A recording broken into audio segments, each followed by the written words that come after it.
Buonasera da Sicilia 24, le principali notizie. Siracusa, le navi della missione umanitaria Global Sumud Flotilla lasciano il porto con la missione di portare cibo e medicine a palestinesi bombardati da Israele. Manifestazioni di sostegno in tutto il mondo. Muore travolta da un'auto a Porto Empedocle, nell'Agrigentino. Ad investire la 64enne un giovane di 21 anni. La procura di Agrigento apre un'inchiesta. Molestie e violenze nei luoghi di cura. L'Ordine dei Medici Palermo prepara uno sportello per accogliere le segnalazioni di abusi sulle donne nella sanità pubblica. Catania attiva un'apposita commissione. A Palermo il caso Onorato, suicidio delitto. Un nuovo testimone contesta l'indagine ufficiale. La famiglia dell'imprenditore trovato morto in auto nel maggio dell'anno scorso chiederà di non archiviare il caso. A Palermo, seduta straordinaria del Consiglio Comunale a Ballarò. I cittadini espongono i problemi del quartiere tra droga, sparatorie e rifiuti abbandonati. Tra le richieste il salvataggio del mercato storico. Al Cinefest di Marzamemi, Francesca e Giovanni, una storia d'amore e di mafia. Il nuovo film sulla vita e la storia dei giudici Morvillo e Falcone.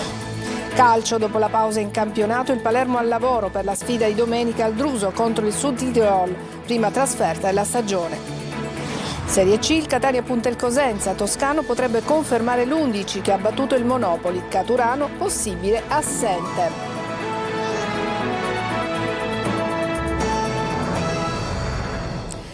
Bentrovati, le navi della missione umanitaria Global Sumud Flotilla hanno lasciato il porto di Siracusa, si uniranno ad altre navi per navigare tutte insieme nelle prossime ore verso la striscia di Gaza per portare medicine e cibo ai palestinesi bombardati da Israele. Sentiamo Luca Ciliberti.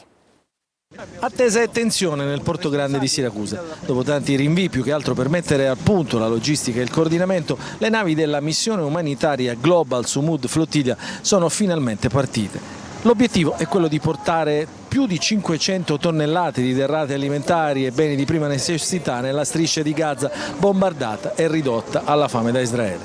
E noi chiediamo al governo di Giorgia Meloni e alle istituzioni europee una protezione diplomatica totale in supporto alla Global Sumud Flotilla, perché ci dovevano essere loro su queste navi, non noi, non la popolazione civile, non la società civile, ci dovrebbero essere gli stati. Dalla Sicilia hanno preso il largo 18 barche con a bordo 150 persone che si riuniranno in mare con altre 6 imbarcazioni provenienti dalla Grecia e con una sessantina di persone a bordo. Un'altra decina di barche più grandi arriveranno dalla Tunisia, dove nei giorni scorsi sono state colpite alcune dai droni, per incontrarsi poi in mare in un luogo non ben precisato. In totale la missione sarà composta da circa 600 persone. Avete registrato, tra le varie delegazioni un po' di paura dopo gli attacchi? Sì, certo, anche perché noi siamo tutti civili, persone normali, che onestamente vedersi attaccare da un drone incendiario, noi non siamo dei militari, non siamo abituati a questo genere di cose, quindi certamente c'è molta preoccupazione. Sulla banchina del porto di Siracusa si sono dati appuntamento decine di attivisti di organizzazioni umanitarie, associazioni, sigle di sinistra e rappresentanti istituzionali. 2 parlamentari e 3 europarlamentari si sono imbarcati a bordo delle navi. Distante invece il resto della politica, sia quella dell'ala di governo di centrodestra, sia quella di centrosinistra. La missione della flottiglia ha coinvolto però i lavoratori portuali che hanno promesso blocchi alle infrastrutture se i mezzi della flottiglia stessi saranno fermati o danneggiati. Tragedia a Porto Empedocle, una donna di 64 anni è morta dopo essere stata travolta da un'auto a pochi passi da casa. La procura ha aperto un'inchiesta, il giovane alla guida che l'ha travolta rischia adesso l'accusa di omicidio stradale. Davide Sardo. La Procura di Agrigento ha aperto un'inchiesta sulla tragedia avvenuta a Porto Empedocle. Isabella Messina, 64 anni, di Agrigento, impiegata, moglie e madre, è stata travolta da un'auto in corsa lungo via Crispi a pochi passi da casa. L'impatto è stato violentissimo, la donna è stata trascinata per metri ed è morta sul colpo nonostante i soccorsi immediati dei sanitari del 118. Alla guida della Renault Clio un 21enne di Porto Empedocle rimasto illeso ma sotto shock. Con lui un passeggero, entrambi ascoltati dagli investigatori.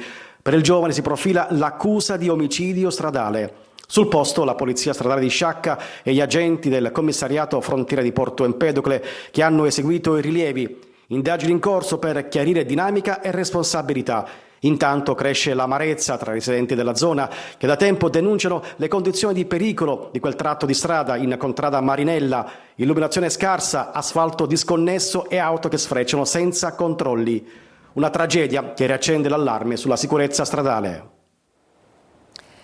Il boss ergastolano catanese Giuseppe Salvo, di 76 anni, noto come Pippo Carruzzeri, che era detenuto nel carcere di Opera, è morto in un ospedale della Lombardia, dove era stato trasferito per l'aggravarsi del suo stato di salute.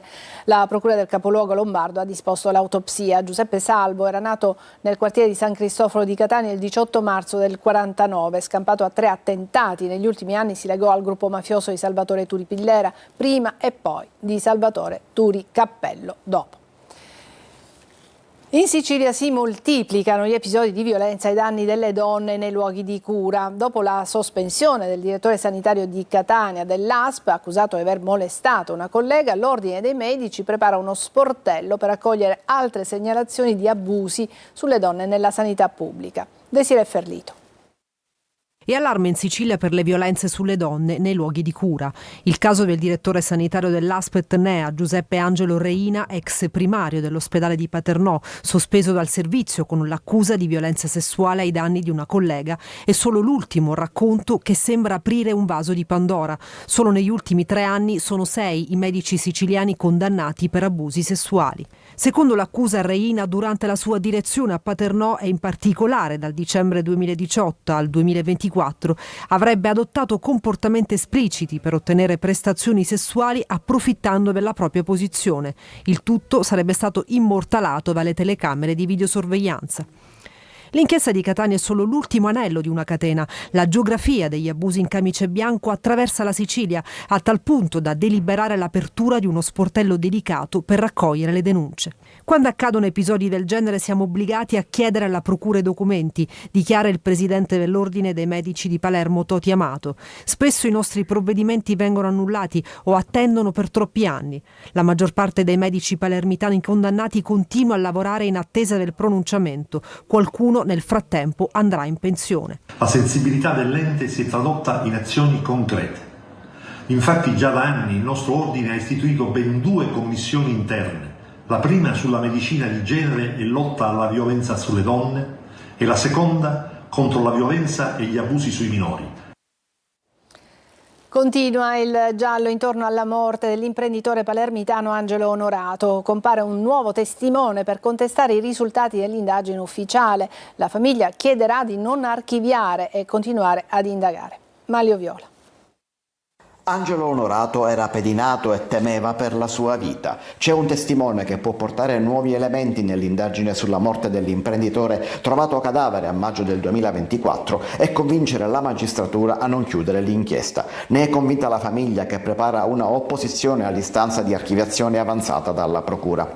Proprio la famiglia non ha mai creduto all'ipotesi dello strano suicidio effettuato strangolandosi con fascette di plastica all'interno della sua auto parcheggiata sulla corsia laterale della circonvallazione di Palermo. Dopo quasi 1 anno e mezzo di indagini, però, la procura l'altro ieri ha presentato istanza di archiviazione proprio per suicidio. Le indagini non hanno consentito di individuare seri, concreti e specifici elementi a carico di alcuno e neppure è stato possibile escludere che il decesso sia stato frutto di una scelta autonoma dello stesso Onorato, scrive la procura nella richiesta di archiviazione. Un passaggio che viene adesso sottolineato dall'avvocato Vincenzo Lorrè, che rappresenta la moglie della vittima, l'ex europarlamentare Francesca Donato. Quasi certo che la famiglia dunque si opporrà alla richiesta di archiviazione, chiedendo di proseguire le indagini. Ci è stato consegnato stamattina un fascicolo di oltre 2000 pagine, dice l'avvocato Lorrè, che stiamo leggendo con attenzione prima di formulare le nostre considerazioni. Lorrè sottolinea poi come il testimone racconterà che Onorato si confidò con lui dicendo che nel mese di marzo si era accorto, quindi 2 mesi prima della morte, di essere stato pedinato da 2 persone e di essere preoccupato per la sua incolumità. La Procura di Termini Imerese ha chiesto il rinvio a giudizio di 7 persone nell'ambito dell'inchiesta per omicidio stradale sulla morte del medico di Sant'Agata di Militello, Francesco Mignaci, di 43 anni, ucciso da un grosso pino caduto sulla sua auto il 9 ottobre del 2023 mentre si trovava vicino Campofelice di Roccella sulla A20 Messina-Palermo. Un controllore pestato sull'autobus per aver chiesto di esibire il biglietto, un buttafuori al pronto soccorso per aver tentato di sedare una rissa e 2 discoteche chiuse. Ancora violenza nel palermitano. Maglio Viola. Dalla movida e dalle discoteche fino al semplice trasporto pubblico o urbano, non c'è luogo a Palermo che non sia coinvolto da continui episodi di violenza. Le cronache delle ultime ore ce ne consegnano almeno 4. Un buttafuori della discoteca di Cinisi, il Chezzal, si è presentato nella notte al pronto soccorso dell'ospedale di Partinico con una ferita alla spalla provocata con una bottiglia. L'uomo sarebbe stato colpito mentre tentava di sedare una rissa fra una ventina di giovani davanti al locale. I carabinieri erano già stati chiamati per quella rissa, ma al loro arrivo non avevano trovato nessuno, tranne poi trovare invece il buttafuori ferito al pronto soccorso. Per la discoteca di Cinisi è scattato un provvedimento di chiusura per 10 giorni. È la seconda volta che il Chezzal si trova in queste condizioni. La prima era successo lo scorso 29 giugno. Diversa la vicenda che ha portato a un provvedimento di chiusura per 7 giorni per un'altra discoteca, questa volta a Cefalù, Le Vele. Nelle stesse ore sono scattati gli arresti per 6 persone, fra cui un 17enne per una rissa scoppiata invece in strada in Corso dei Mille in città lo scorso 8 di agosto. Ma la violenza non riguarda soltanto la movida. Un 44enne campano è stato arrestato per aver picchiato il controllore che lo aveva sorpreso senza biglietto e voleva comminargli una multa. L'uomo ha colpito più volte il dipendente dell'AMAT per poi fuggire dall'autobus a piedi, ma è stato riconosciuto, rintracciato e arrestato per lesioni a incaricato di pubblico servizio. E a Palermo i carabinieri hanno eseguito 6 misure cautelari nei confronti di 5 persone tra i 21 e i 43 anni e di un ragazzo di 17 anni accusati di rissa aggravata e il solo minorenne del teatro del reato di tentato omicidio. Lo scorso agosto in Corso dei Mille a Palermo è scoppiata per questioni di viabilità una violenta rissa. Pochi minuti dopo i contendenti si sono colpiti con caschi, mazze e coltellate. 2 i feriti gravi, 1 è ancora in terapia intensiva. A colpirli è stato proprio il minorenne, per il quale è stato disposto il carcere. Seduta straordinaria del Consiglio Comunale di Palermo a Ballarò, un quartiere perennemente in emergenza. Le richieste di residenti e associazioni adesso si attendono le risposte della politica. Marco Gullà. Dall'emergenza crack al contrasto alla violenza e poi la riqualificazione del mercato sono solo alcune delle richieste di residenti e associazioni del quartiere Ballarò, discusse nel corso di una seduta del Consiglio Comunale straordinaria che si è svolta proprio nel cuore del quartiere palermitano. Residenti, comunità parrocchiali, imprenditori, associazioni e volontari hanno ribadito ancora una volta, per l'ennesima volta, la necessità di accendere i riflettori sulle emergenze che riguardano Ballarò e lo hanno fatto nel corso di questa seduta straordinaria. Io spero che ci sia ascolto da parte del Presidente, da parte dei consiglieri. Se date la possibilità di ascolto a tutti, in un contesto anche assembleare, pur secondo le regole del Consiglio Comunale, che questo ascolto sia concreto. Il Comune ci deve aiutare, anzi il Comune deve combattere con noi questa povertà. Dobbiamo essere tutti uniti a questo. Per questo vi chiedo di aprire un tavolo tecnico stavolta serio per creare il reddito, sistemare il quartiere e veramente togliere quello che non va bene, ma quello che non va bene non significa i mercatari. Il Presidente del Consiglio Comunale di Palermo ha accolto le richieste della comunità di Ballarò. Chiaramente noi ascolteremo, soprattutto l'amministrazione, sono qui tanti presenti, tanti assessori, ascolteremo e chiaramente poi dovremo trovare a questo dare delle risposte. A tutto quello che ascolteremo daremo delle risposte. E adesso si spera in fatti concreti per dare un volto nuovo ad un quartiere perennemente in emergenza. Adesso una breve pausa, poi altre notizie e servizi, parleremo anche di Autovelox.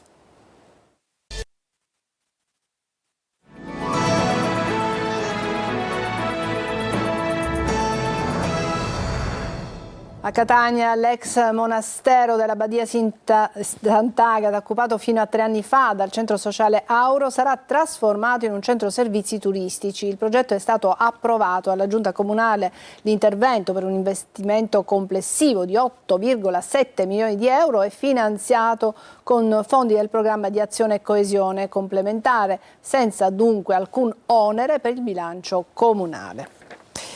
Dopo i tanti ricorsi contro le multe elevate dagli autovelox in tutta Italia, un decreto del Ministero dei Trasporti chiarisce definitivamente che non c'è differenza tra approvazione e omologazione dei dispositivi. In arrivo inoltre anche novità per il cittadino che potrà controllare online se un autovelox è conforme alle norme. Ci dice di più Eva Spampinato. Nessuna differenza tra approvazione, installazione e omologazione. Le infrazioni di velocità rilevate dagli autovelox catanesi sono regolari. Negli ultimi mesi il tema dell'omologazione degli autovelox è stato più volte al centro dell'attenzione dei social, ma anche della giurisprudenza in tutta Italia. Anche a Catania non sono mancati i ricorsi dei cittadini contro le multe a detta di alcune interpretazioni non valide. Un cavillo tecnico legato alla congiunzione «e», che adesso è stato definitivamente risolto da un decreto del Ministero dei Trasporti datato 18 agosto 2025. Chiarisce in via definitiva che omologazione e approvazione sono due sinonimi e quindi uno strumento approvato, uno strumento omologato, a condizione che entri poi la comunicazione appunto di dove sono gli autovelox nella piattaforma nazionale, sarà perfettamente in regola. A dirimere la pioggia di ricorsi e di interventi delle Cassazioni di varie città d'Italia è intervenuto dunque il ministro Salvini con l'articolo 2 del decreto, che inoltre introduce da ottobre anche una novità utile al cittadino. L'istituzione di una piattaforma nazionale per la quale tutti i comuni d'Italia sono obbligati a indicare esattamente dove sono stati piazzati questi autovelox. In pratica sarà possibile controllare online se un autovelox è regolarmente registrato e omologato. Il Ministero dei Trasporti pubblicherà un elenco nazionale ufficiale consultabile da tutti, utile per sapere se un dispositivo è conforme alle norme. Dai dati in possesso della Polizia Municipale, nel primo semestre 2024, confrontato col primo semestre 2025, ecco che abbiamo avuto oltre il 50% in meno di incidenti. Dopo la sospensione estiva, lunedì 29 settembre ricominceranno alcuni lavori lungo l'autostrada Palermo-Catania. Si svolgeranno su 3 turni con squadre all'opera anche nelle ore notturne per garantire una maggiore celebrità degli interventi. A fine mese riaprirà il cantiere di Bagheria sulla carreggiata in direzione Palermo, dove continuerà la sostituzione dei guardrail. E adesso parliamo di cinema. Francesca e Giovanni, una storia d'amore e di mafia, il nuovo film con la regia di Simona Izzo e Ricky Tognazzi sulla vita e la storia dei giudici Morvillo e Falcone. Il film è stato proiettato al Marzamemi Cinefest. Orazio Longo. Era necessario fare questo film a 30 anni, 32 anni dalla morte, insomma diventava veramente una mancanza nei confronti non solo della stessa Morvillo, ma persino di Falcone. Proprio per dare forza e vigore al personaggio di lei abbiamo scelto di raccontare tutto il film dal punto di vista della nostra protagonista. Francesca e Giovanni, una storia d'amore e di mafia, è il nuovo film con la regia di Simona Izzo e Ricky Tognazzi, proiettato al Marzamemi Cinefest 2025. Il viaggio si dipana partendo da un'ottica privata fino alla dimensione pubblica, tra la loro formazione individuale e le loro vite insieme. A un certo punto dice: abbiamo fatto tutto, anche essere felici. Cioè loro sono riusciti veramente a vivere quei 13 anni in modo anche totale, anche gioiosamente. A interpretare Francesca Morvillo, l'attrice Ester Pantano. Questo amore loro poi si trovano assolutamente sacrificati, quindi raccontiamo anche il sacrificio di questo amore recluso, di questo amore che ovviamente era sempre sotto gli occhi della scorta, era sempre privo di libertà, di fare una passeggiata in libertà, erano anche diventati antieroi. La fonte letteraria del film è un libro del giornalista e saggista Felice Cavallaro. Il cammino da fare è ancora tantissimo, e allora ricordare cosa è accaduto anche attraverso la figura di una donna come Francesca Morvillo ci può aiutare a capire quali errori evitare, quali errori del passato evitare e quale prospettiva cercare di dare ai nostri ragazzi. Adesso una breve pausa e poi l'ampia pagina dedicata al calcio.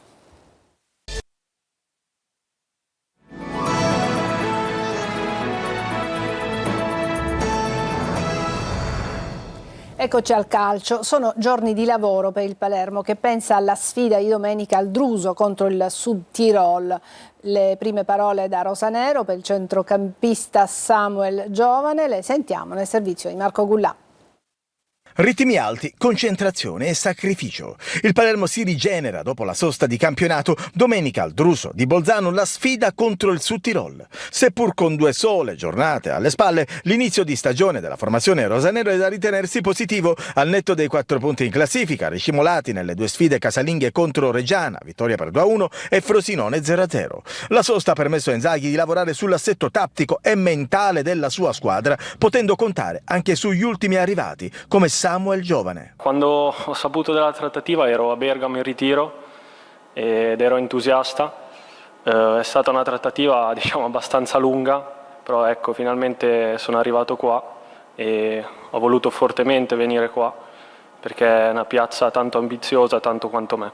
Indipendentemente dalla situazione di Verre, che attualmente non sembra poter essere risolta facilmente, il Palermo potrebbe comunque procedere con un acquisto in difesa. Ci sarebbe infatti da Manchester l'ok per ingaggiare lo svincolato Beresischi, 33 anni, ex giocatore tra le altre della Sampdoria. Un jolly per Inzaghi.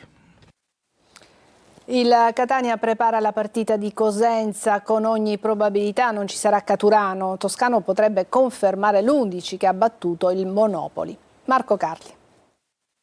Cosenza nel mirino. Il Catania capolista è entrato nel vivo della preparazione della partita del San Vito Marulla, che domenica Telecolor trasmetterà in diretta con un ampio pre-gara a partire dalle 14. Toscano verifica le disponibilità. Pastore in conferenza stampa ha parlato del lavoro differenziato per Celli, Caturano e Rolfini. Il primo tornerà disponibile per Cosenza, ma potrebbe essere ancora Pieraccini a giocare dal primo minuto. Caturano ha trovato un modo di lavorare diverso, più intenso e un terreno di gioco in erba piuttosto che sintetico. Ha un affaticamento muscolare che potrebbe tenerlo fuori dai giochi per Cosenza, ma sicuramente tornerà fra i convocati per la partita col Sorrento. Rolfini invece dovrebbe essere disponibile nella settimana che prevede anche il derby col Trapani nel turno infrasettimanale. Il lavoro prosegue fra Massimino e Cibalino, mentre Zarbano in conferenza stampa ha anticipato cosa succederà da qui a un mese nel caso in cui Torre del Grifo tornasse di proprietà del Catania. Il focus è la prima squadra, per essere chiari, perché è la locomotiva che tira tutto il resto. Allora la prima cosa che andremo a fare è mettere nelle condizioni la prima squadra di potersi allenare lì, e quindi focus sui campi, vediamo in che condizioni troviamo la Torre del Grifo, però campi e strutture necessarie alla prima squadra, conseguentemente il settore giovanile, e poi c'è tutto il resto, perché Torre del Grifo aveva tutta una serie di altri sviluppi. Benevento e Casertana sono le 2 squadre campane avversarie rispettivamente di Siracusa e Trapani nel prossimo turno di campionato. Le siciliane, che si trovano in fondo alla classifica, hanno l'obiettivo di risalire la china. Francesco Triolo. Il fondo della classifica da voler lasciare prima possibile è un desiderio comune, quello di Trapani e Siracusa, che comunque vivono 2 situazioni completamente diverse. I Granata hanno sostanzialmente recuperato quasi tutto il gap della penalizzazione, adesso puntano al match di domenica in casa contro la Casertana per togliere il segno meno dalla classifica. Assente lo squalificato Girin, Totò Aronica confida nel recupero di Negro, dove il problema accusato è l'ultima partita contro il Sorrento e salvo imprevisti dovrebbe essere a disposizione. Diversa la condizione di Pirrello, anche lui costretto ad uscire contro il Sorrento con le sue condizioni che vengono valutate giorno per giorno. Contro la Casertana saranno inoltre disponibili gli ultimi acquisti: Stramaccioni, Motoc, Sposito e Palmieri, per i quali è stata presentata la fideiussione integrativa. Il Siracusa invece, dopo 3 sconfitte nelle prime 3 gare di campionato, è attesa ad una scossa sabato contro il Benevento di Gaetano Auteri, squadra solida con ottimi singoli e che punta ad un campionato di alta classifica, ma che è reduce dalla sconfitta di Casarano. Se da un lato Marco Turati dovrà fare i conti con un'assenza importante nel reparto offensivo, ovvero Juan Ignacio Molina, che la scorsa settimana ha rimediato alla rottura del menisco, dall'altro può fare esordire Parigini, che del Benevento è un ex, pronto per una maglia tra i volti nuovi anche Rino Frisenna. L'obiettivo è schiodare lo 0 alla classifica per ritrovare entusiasmo e fiducia. Ci fermiamo qui, è tutto per questa edizione di Sicilia 24. Grazie per averci seguito, buona serata.